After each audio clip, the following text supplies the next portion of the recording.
Good evening, everyone. My name is Stella Gentry, and today I'll be presenting my capstone project titled Ethics and Leadership Lessons from Wells Fargo.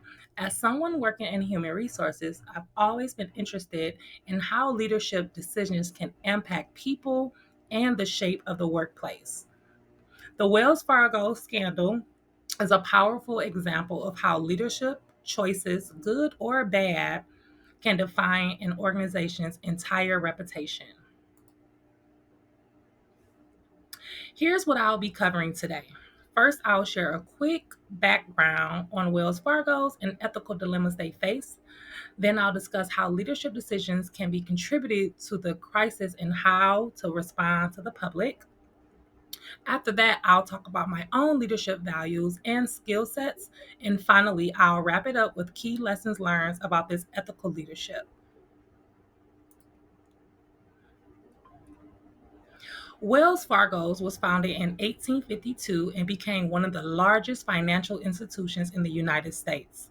For many years, it was trusted by millions of customers.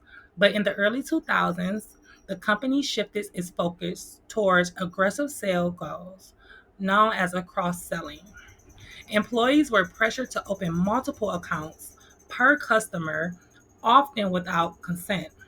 Over time, this led to millions of fake or unauthorized credited accounts, which eventually turned into the biggest banking scandal in modern history.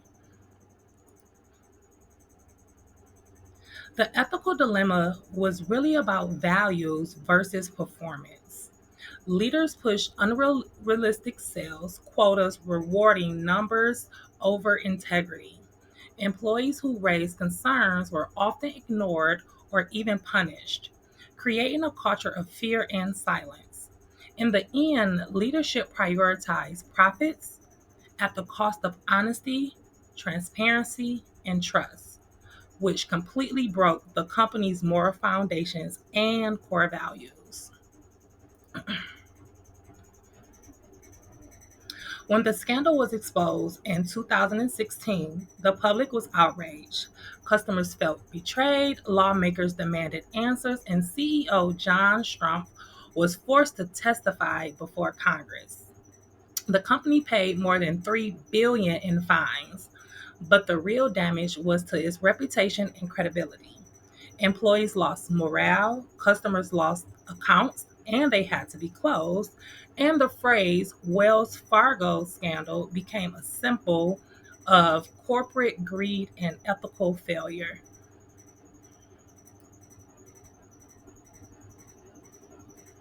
In contrast, my leadership approach is built on communication, empathy, and accountability. I believe leadership isn't about control, it's about connection. I strive to create a space where people feel heard and valued, and where ethics are non negotiable. I believe that being transparent and fair builds long term trust, and that's the foundation of any successful organization. I also believe that my core values includes empathy, trust, integrity, collaboration, and people. People to me is very, very important because it's the focus on not just the people itself, but the performance of how we are treating them as well. As an emerging leader in HR, I faced my share of challenges. I remember times when onboarding processes didn't go smoothly or communication between departments broke down.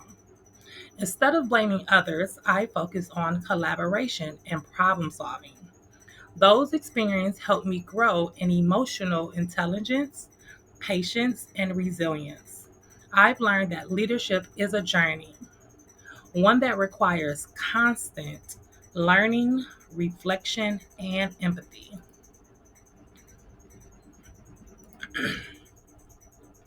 This slide here compares Wells Fargo leadership approach to my own. Their leadership was profit focused, fear driven, and top down, while my leadership style is people focused, trust based, and transparency. They avoided accountability. I believe in owning mistakes and learning from them. Their motivation was pressure driven, but mine is purpose driven. The key difference is this: Wells Fargo's chased results, while I believe in building relationships and ethical success. For an example, while Wells Fargo's leadership, when it comes to focus, they are profit driven. But for my leadership approach, I focus on the people centered. For culture, Wells Fargo leadership, they fear based. For my leadership approach, it's trust based.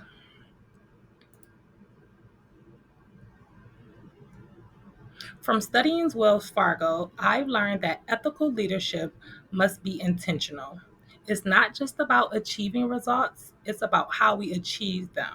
Integrity, transparency, and courage are what sustains long term trust. A company can be profitable, but without ethics, it can never be respected.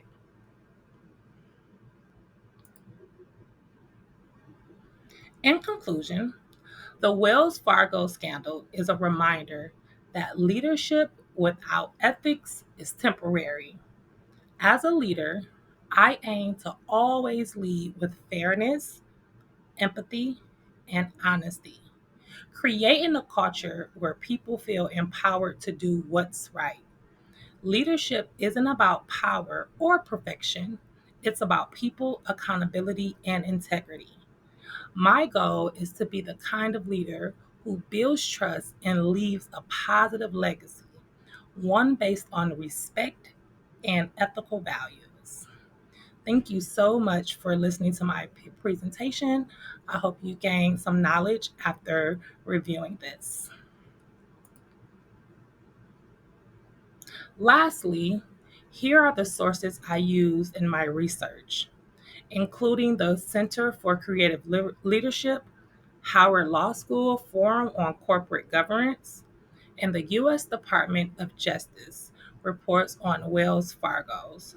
These sources helped me understand both the organization and the ethical leadership lessons behind this scandal. I really learned a lot from Wells Fargo scandal about it's not about just making the money and making it fast. It's about treating others the way you will want to be treated. That is my goal and my outlook on being a successful leader. Thank you so much.